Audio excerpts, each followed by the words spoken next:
ಸಮಿತಿ ಸಾಂಕ ನಿಂತ್ಕೊಂಡು ಕಷ್ಟ ಸಂಘದ ಸಾಲ ವ್ಯಕ್ತಿಗೆ ಅಂತದ್ದು ನನ್ನೆಲ್ಲ ಸಂಘದ ಸಾಲನೇ ಮುಗಿದಿದೆ.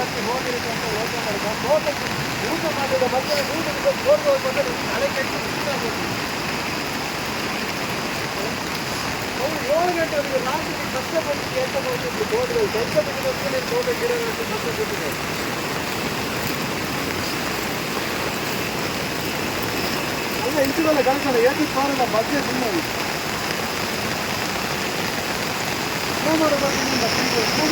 ನಾನೀಗ ಜಿ ಪಿ ಎಸ್ ಫೋಟೋ ಮಾಡಬೇಕಂತ ನಾನು ಈ ಜಿ ಪಿ ಎಸ್ ಫೋಟೋ ನನಗೆ ಯಾರು ಕಷ್ಟ ಕಾಲದಲ್ಲಿ ಯಾರು ಹೆಲ್ಪ್ ಇಲ್ಲ ಅಂತ ಆಗ್ತಾನೆ. ನೋಡಿ ಈ ಥರ ಅಡ್ಕೆಗೆ ವಿಶಿಷ್ಟ ಅಡ್ಕೆಗೆ ಈ ಥರ ಮುಂದಾಗಿದೆ. ಆ ಥರ ಮರ ಬಂದರೆ ಅಡಿಕೆ ಮರ ಉಳಿಯುತ್ತೆ, ಎಲ್ಲಿ ಉಳಿಯುತ್ತೆ? ಯಾವ ಗಿಡ ಎಲ್ಲ ಹೋಗಿದಮ್ಮ ನಿಮ್ದು? ನಮ್ದು ಅಡಿಕೆ ಹೋಗಿದೆ ಸರ್, ಏಲಕ್ಕಿ ಹೋಗಿದೆ, ಕಾಫಿ ಹೋಗಿದೆ, ಎಲ್ಲ ಪ್ರತಿ ಒಂದು ಹೋಗಿದೆ ಸರ್ ನಮ್ದು. ನಾವು ಇನ್ನೊಬ್ರು ತೋಟದಲ್ಲಿ ಕೂಲಿ ಕೆಲಸ ಮಾಡಿ ದುಡಿತಿರೋದು. 2 ಹೆಣ್ಮಕ್ಳಿದ್ದಾವೆ ಸಣ್ಣ ಸಣ್ಣವು. ಬೇರೆ ಯಾವ ಉತ್ಪತ್ತಿನೂ ನಮಗಿಲ್ಲ ಸರ್. ಈಗ ಸಕ್ಕದಲ್ಲಿ 3 ಲಕ್ಷ ಲೋನ್ ಮಾಡಿ ನಾನು ಮಾಡಿರೋದು ಕಷ್ಟಪಟ್ಟು. ಕೆಲ್ಸಕ್ಕೆ ಜನ ಇಲ್ಲ ಸರ್, ಮನೆ ಬೇರೆ ಸರಿ ಇಲ್ಲ ನಮ್ದು. ಕೊಟ್ಟಿಗೆಯಲ್ಲಿ ಅಡಿಗೆ ಮಾಡಿ ಊಟ ಮಾಡ್ತಿರೋದು. ನಮ್ಮ ಮನೆಯವ್ರದ್ದು ಕಾಲು ಫ್ರಾಕ್ಚರ್ ಆಗಿ ಅವರಿಗೂ ಕೆಲಸ ಮಾಡಂಗಿಲ್ಲ. ಇಷ್ಟೆಲ್ಲ ಯಾವ ಅಧಿಕಾರಿಗಳು ಕೇಳಿದ್ರು ಏನು ಎಂತಂದ್ರೆ ಕೇಳಕ್ ಬಂದಿಲ್ಲ ಸರ್ ನಮ್ಮ ಮನೆಗೆ. ನಾವು ಹೆಂಗ್ ಸರ್ ಜೀವನ ಮಾಡೋದು ಹೇಳಿ? ನಾವು ಇಷ್ಟು ಕಷ್ಟಪಟ್ಟು ಇನ್ನ ಮುಂದೆ ಆದ್ರೂ ಜೀವನ ಮಾಡ್ಬೋದಲ್ಲ, ಬರುತ್ತಲ್ಲ ಅಂತ ಗೋಳು ಬರ್ತಿದ್ವಿ. ಏನು ಇಲ್ದೇನೆ ಪರಿಸ್ಥಿತಿ ಹೀಗಾಗಿದೆ ಸರ್. ನಾವು ಏನು ಮಾಡೋದು ಹೇಳಿ? ನೀವೇ ಏನಾದ್ರೂ ಇದು ಮಾಡಬೇಕು ಸರ್ ನಮಗೆ. ನಿಮ್ಮ ಹೆಸರು?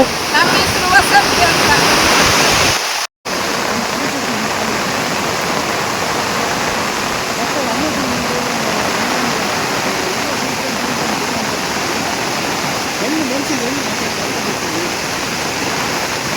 ಅಡಿಕೆ ಗಿಡ ನೋಡ್ಬೇಕಾದ್ರೆ ನಾವು ಎಷ್ಟು ಕಷ್ಟ ಎಷ್ಟು ವರ್ಷ ಬೇಕು ಸರ್? ನೀವೇ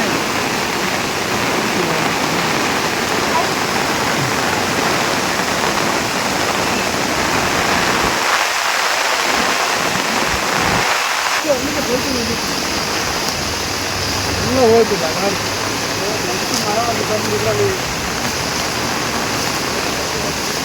ಇಷ್ಟಿಷ್ಟು ದೊಡ್ಡ ಮರ ಎಲ್ಲ ತಗೊಂಬಂದಿದ್ದೆ ನಾವು.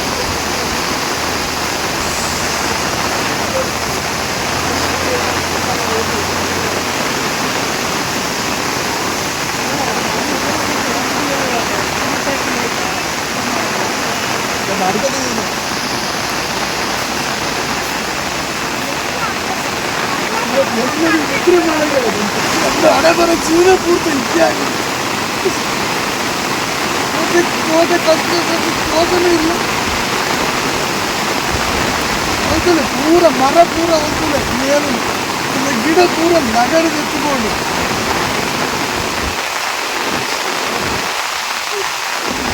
ಎಷ್ಟು ಅಂಗ ಬಂದು ಕೃಷಿ ಮಾಡಿದ್ರು ಇಲ್ಲ. ನಮ್ಗೆ ಈ ಮಲ್ನಾಡು ಇರೋದು 3-4 ಎಕರೆ ಜಾಗ. ಈ 3-4 ಎಕರೆಯಲ್ಲಿ ಇಷ್ಟು ಕಷ್ಟಪಟ್ಟು ನಾವು ಪ್ರತಿಫಲವಿಲ್ಲ. ತಿನ್ನ ಟೈಮಿಗೆ ನಮಗೆ ಈಗ ಮಾಡಿ ನಾವು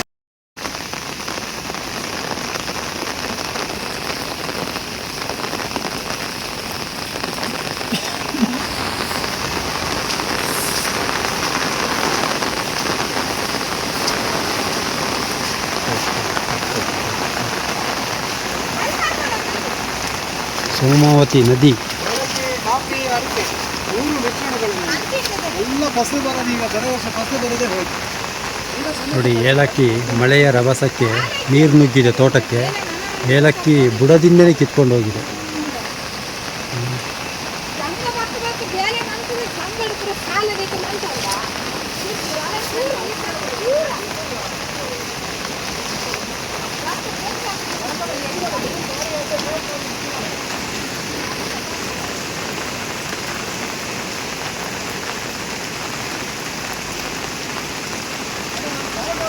ಕಾಫಿ, ಏಲಕ್ಕಿ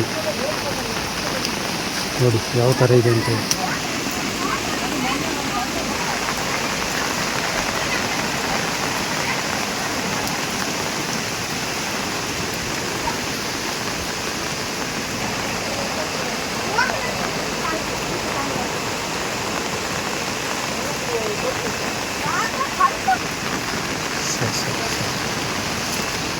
ನೋಡಿ ಅಡಿಕೆ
ಸರ್ ಇದು ಯಾವಾಗ ಆಗಿರೋದು ಈ ಥರ?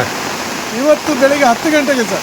10 ಗಂಟೆಗೆ 10ರಿಂದ 12:30 ತನಕ ಇದೇ ಥರ ನಾವು ನೋಡಿ ಹೆದರಿ ಎಲ್ಲ ಮನೆ ಹತ್ತಿರ ಎಲ್ಲ ಸಿಟೌಟ್ವರೆಗೂ ಬಂದಿದೆ ನೀರು. ನನ್ನ ಮನೆದು ನನ್ನ ಅಡಿಕೆ ಗಿಡ ತೋಟೆಲ್ಲ ನಾವೆಲ್ಲ ಸಾಲ ಮಾಡಿ ಧರ್ಮಸ್ಥಳ ಸಂಘದಲ್ಲಿ 3 ಲಕ್ಷ ತೆಗೆದು ಗಿಡ ನೆಟ್ಟು ಇಷ್ಟು ಕಷ್ಟಪಟ್ಟು ಇವತ್ತು ನಾನೀಗ 4:15ಗೆ ಪಂಚಾಯತಿಗೆ ಹೋಗಿ ಹೇಳಿದಾಗ ಅಲ್ಲಿ ಒಬ್ಬರು ಸಿಕ್ಕಿದ್ರು. ಅವ್ರಿಗೆ ಹೇಳಿದೆ, ಅವ್ರು ಹೇಳಿದ್ರೆ ಸೋಮವಾರದವರೆಗೂ ಪಿ.ಡಿ. ಅಲ್ಲ, ಸೋಮವಾರ GPS ಫೋಟೋ ಮಾಡಬೇಕು, ನಾವು ಸೋಮವಾರ ಬಂದು PDO ಕರ್ಕೊಂಡ್ಬಂದು GPS ಮಾಡಿದ್ಮೇಲೆ ಮತ್ತೆ ನಿಮಗೆ ಅದೇನು ಅಂತ ಮತ್ತೆ ಕೃಷಿ ಇಲಾಖೆಗೆ ತೋಟಗಾರಿಕೆ ಇಲಾಖೆಗೆ ಕೊಡ್ತೀವಿ, ನಾವೆಲ್ಲ ಇದು ಮಾಡ್ತೀವಿ ಅಂತ ಹೇಳಿದ್ದಾರೆ.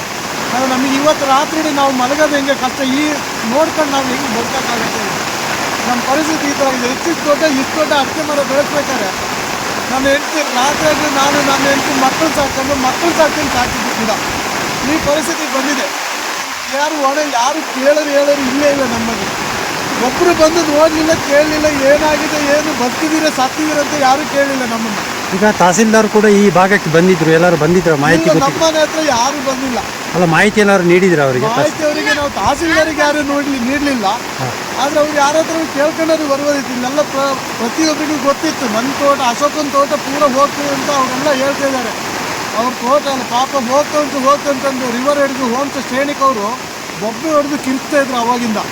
ಅವ್ರು ಹೇಳ್ತಿದ್ರು, ನಾನು ಅಲ್ಲಿ ಕೆಲಸ ಮಾಡ್ತಿದ್ದಾಗ ಕರೆದ್ರು ನನ್ನ, ನಿನ್ನ ತೋಟ ಪೂರ ಹೋಗ್ತಂಟು, ಮರ ಬಂದೆಲ್ಲ ನಿಂತಿದೆ, ಎಲ್ಲ ಹೋಗ್ತಂಟು, ಎಲ್ಲಿದೆ ಮನೆಯಿಂದ ನೀವು ಬೇರೆ ಕಡೆ ಶಿಫ್ಟ್ ಆಗಿ ಮನೆ ತೊಳ್ಕೊಂಡು ಹೋಗ್ಬೇಕಂತೀವಿ.